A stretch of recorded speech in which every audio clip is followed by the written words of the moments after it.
Bonjour à tous et bienvenue sur le podcast J'ai l'œil du tigre. Je suis Claire, la muséographe et scénographe de Fun in Museum. Mon métier, c'est d'aider les musées, les équipements touristiques et tous les professionnels du patrimoine à trouver des solutions pour booster, rendre waouh l'expérience de leurs visiteurs.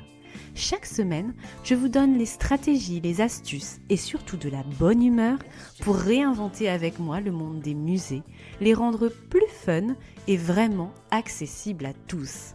Alors mettez-vous à votre aise, installez-vous confortablement et c'est parti pour l'épisode du jour.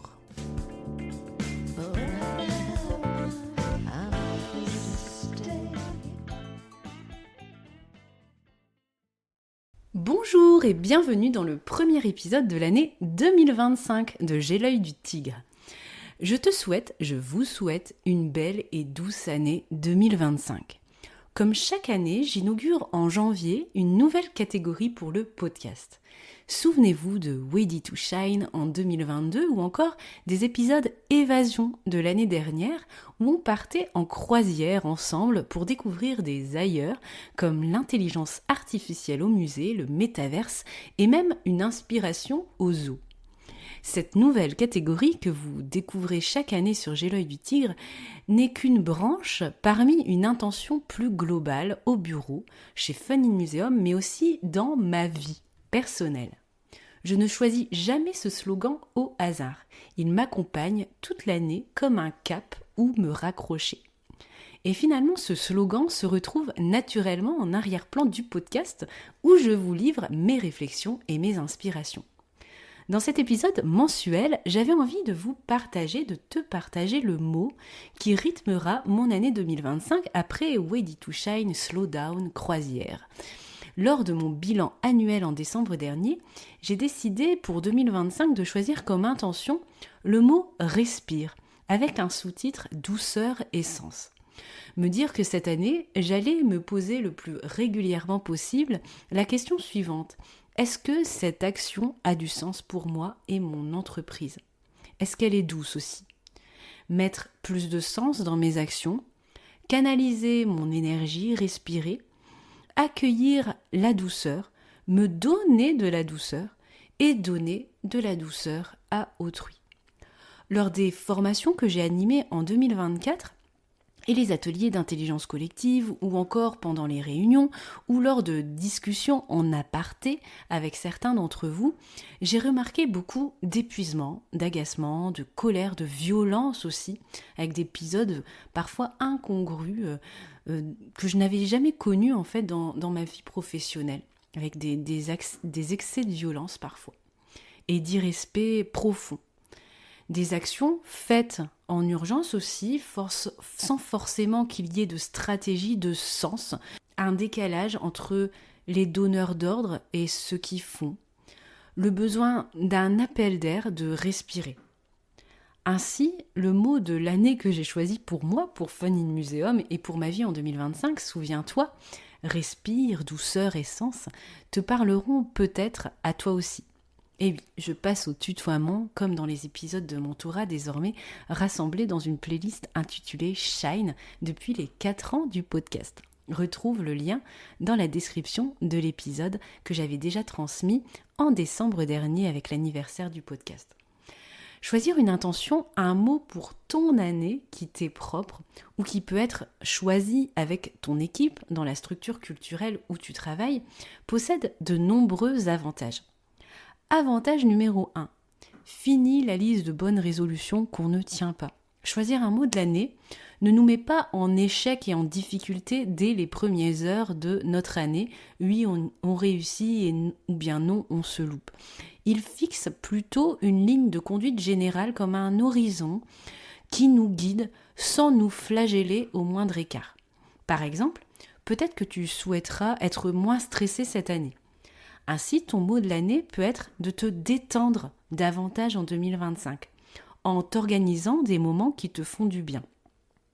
Bien évidemment, tu t'écarteras peut-être de cet objectif régulièrement, mais tu garderas ce cap de te détendre et tu y reviendras même si tu as fait un pas de côté en rencontrant une personne malveillante ou en t'oubliant avec la routine quotidienne. Moi-même, je ne suis pas certaine de m'apporter toute la douceur dont j'aurais besoin chaque jour, chaque heure, chaque minute, chaque seconde. J'aurais des courbatures après de longues sessions sur des logiciels de plan, mais je penserais à m'offrir des pauses qui me font du bien pour pallier ce que je ne peux pas changer, les aléas de mon métier qui est de faire des plans quand on est scénographe. Pour ta structure culturelle, c'est pareil. Il y a des choses que tu ne pourras pas changer en 2025. Les restrictions budgétaires peut-être, et cet appel à la sobriété qui angoisse plus d'un professionnel que je côtoie dans ma clientèle. Ainsi, on pourrait avoir comme bonne résolution dans une collectivité de supprimer toute dépense superflue, voire de diviser tous les budgets par X chiffres. Le tableau paraît déjà bien noir et peu motivant. Ça, c'est sûr. Et si, comme intention et mot de l'année, on visait plutôt la simplicité dans nos actions et nos projets? Imagine tout ce qui peut nous simplifier la vie à chaque projet, tout ce qui peut te simplifier la vie à toi et à tes collègues à chaque projet. C'est ça la sobriété aussi. C'est le contraire de l'ébriété, de la démesure. Donc on fait une chasse à la démesure, à ce qui n'est pas nécessaire. Je suis certaine qu'avoir pour slogan la simplicité dans ta structure culturelle te donne déjà de belles perspectives dans tes projets et même une amélioration de ton quotidien. Le deuxième avantage de donner un mot pour ton année est de te donner du sens et une direction, un plan d'action indirect. Par exemple, moi de mon côté, avec le mot croisière de l'année dernière en 2024 et évasion en sous-titre avec le mot rythme, ça m'a conditionné à faire une veille plus importante que les années précédentes, à suivre vraiment les tendances pour vraiment me nourrir de ce qu'il y avait de nouveau, de choses qui pouvaient m'inspirer pour des projets. J'avais vraiment besoin de ça. J'avais besoin de renouveau, de ressentir des petites paillettes et des petits frissons en découvrant de nouvelles possibilités.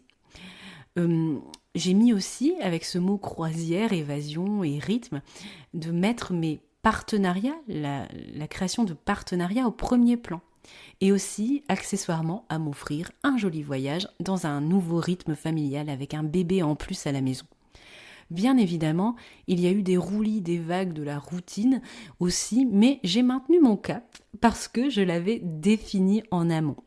D'ailleurs, mon mot de l'année est toujours accroché à portée de regard dans mon bureau où je passe une grande partie de mes journées. Et d'ailleurs, mon mot de l'année, c'est souvent ma carte de vœux de l'année.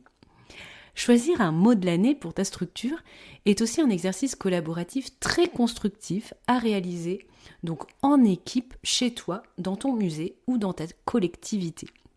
Au lieu de lister des objectifs et des tâches uniquement à accomplir, choisir une intention donne à tout cela plus de légèreté. Enfin, le troisième avantage que je vois depuis ces 4 années que je choisis un mot pour mon année, c'est la cohérence dans mes actions. Je prends ce mot comme point de départ et je construis ensuite des ramifications au gré de mes envies.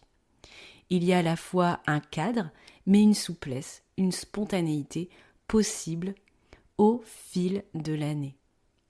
Et puis il y a toujours pour moi, dans le slogan de l'année que je choisis, un clin d'œil avec soit un aspect de ma vie personnelle, donc là c'était un voyage par exemple l'année dernière, ou une autre façon de fonctionner chez Fun in Museum, mais cette année, le mot respire, ça renvoie à des choses que j'ai vécues corporellement l'année dernière et dont j'ai besoin avec ce besoin de respiration, de douceur, mais aussi c'est en lien avec une nouvelle exposition que je vais ouvrir où le bien-être et la respiration seront des sujets centraux.